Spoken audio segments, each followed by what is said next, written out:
ಮಮತಾ ಮಾಜಿ ಸ್ಟೂಡೆಂಟ್ ಈಗ ವೆಸ್ಟ್ ಬೆಂಗಾಲ್ ಮುಖ್ಯಮಂತ್ರಿ.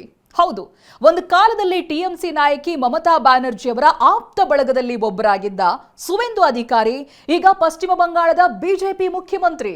ರಾಜಧಾನಿ ಕೋಲ್ಕತ್ತಾದಲ್ಲಿ ನಡೆದ ಬಿಜೆಪಿ ಶಾಸಕಾಂಗ ಪಕ್ಷದ ಸಭೆಯಲ್ಲಿ ಸುವೇಂದು ಅಧಿಕಾರಿ ಅವರನ್ನ ನಾಯಕರನ್ನಾಗಿ ಆಯ್ಕೆ ಮಾಡಲಾಗಿದೆ. ಖುದ್ದು ಕೇಂದ್ರ ಗೃಹ ಸಚಿವ ಅಮಿತ್ ಶಾ ಅವರು ಸುವೇಂದು ಅಧಿಕಾರಿ ಅವರನ್ನ ಆಯ್ಕೆ ಮಾಡಿ ಘೋಷಣೆ ಮಾಡಿದ್ದಾರೆ.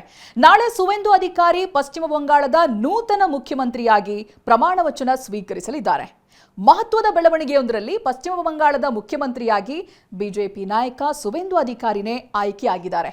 ರಾಜಧಾನಿ ಕೋಲ್ಕತ್ತಾದಲ್ಲಿ ನಡೆದ ಬಿಜೆಪಿ ಸಭೆಯಲ್ಲಿ ಕೇಂದ್ರ ಗೃಹ ಸಚಿವ ಅಮಿತ್ ಶಾ ಅವರು ಸುವೇಂದು ಅಧಿಕಾರಿ ಪಶ್ಚಿಮ ಬಂಗಾಳದ ಬಿಜೆಪಿ ಶಾಸಕಾಂಗ ಪಕ್ಷದ ನಾಯಕರಾಗಿ ಆಯ್ಕೆಯಾಗಿದ್ದಾರೆ ಅಂತ ಘೋಷಿಸುತ್ತಾರೆ.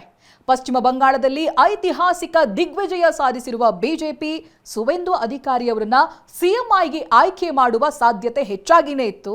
ಇದೀಗ ಎಲ್ಲರ ನಿರೀಕ್ಷೆಯಂತೆ ಮಮತಾ ಬ್ಯಾನರ್ಜಿ ಅವರ ಮಾಜಿ ಆಪ್ತ ರಾಜ್ಯವನ್ನ ಮುನ್ನಡೆಸಲಿದ್ದಾರೆ. ಈ ಹಿಂದೆ ಟಿಎಂಸಿಯಲ್ಲಿದ್ದ ಸುವೇಂದು ಅಧಿಕಾರಿ 2020ರಲ್ಲಿ ಬಿಜೆಪಿ ಪಕ್ಷಕ್ಕೆ ಸೇರ್ಕೊಳ್ತಾರೆ.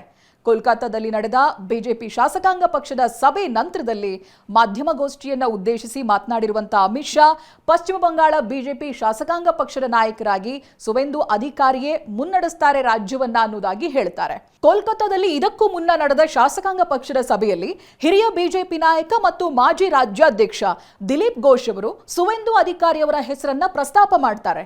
ಸಭೆಯ ಕೇಂದ್ರ ವೀಕ್ಷಕರಾಗಿ ನೇಮಕಗೊಂಡ ಕೇಂದ್ರ ಗೃಹ ಸಚಿವ ಅಮಿತ್ ಶಾ ಮತ್ತೆ ಸಹ ವೀಕ್ಷಕ ಒಡಿಶಾ ಮುಖ್ಯಮಂತ್ರಿ ಮೋಹನ್ ಚರಣ್ ಮಾಂಜಿ ಉಪಸ್ಥಿತರಿದ್ದರು. ಇನ್ನು ಸಭೆಯಲ್ಲಿ ಪಶ್ಚಿಮ ಬಂಗಾಳದಲ್ಲಿ 2 ಡಿಸಿಎಂ ಹುದ್ದೆ ಸೃಷ್ಟಿಸುವ ಕುರಿತು ನಿರ್ಧಾರ ತೆಗೆದುಕೊಳ್ಳಲಾಗಿದೆ.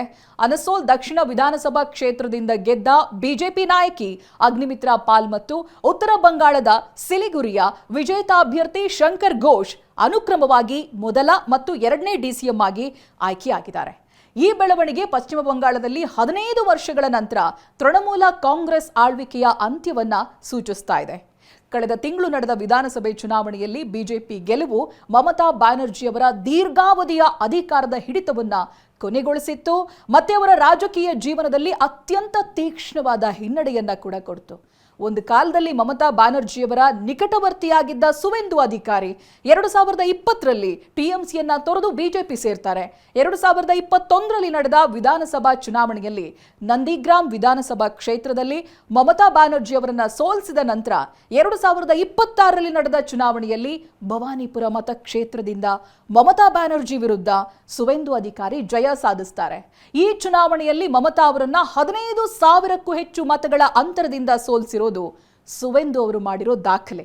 2009ರಲ್ಲಿ ತುಮ್ಲುಕ್ ಲೋಕಸಭಾ ಕ್ಷೇತ್ರದಿಂದ ಸ್ಪರ್ಧಿಸಿ ಸಂಸದರಾಗಿ ಆಯ್ಕೆಯಾದ ಸುವೇಂದು ಅಧಿಕಾರಿ 2016ರಲ್ಲಿ ಮಮತಾ ಬ್ಯಾನರ್ಜಿ ಅವರ ಟಿಎಂಸಿ ಸರ್ಕಾರದಲ್ಲಿ ಸಾರಿಗೆ ಸಚಿವರಾಗಿ ಕರ್ತವ್ಯ ನಿರ್ವಹಿಸ್ತಾರೆ.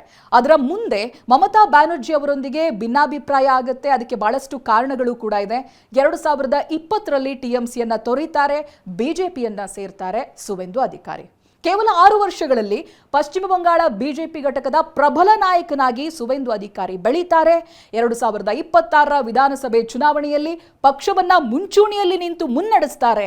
ಈಗ ಅದೇ ಸುವೇಂದು ಅಧಿಕಾರಿ ಮುಖ್ಯಮಂತ್ರಿಯಾಗಿ ಪಶ್ಚಿಮ ಬಂಗಾಳ ರಾಜ್ಯವನ್ನ ಮುನ್ನಡೆಸಲಿದ್ದಾರೆ.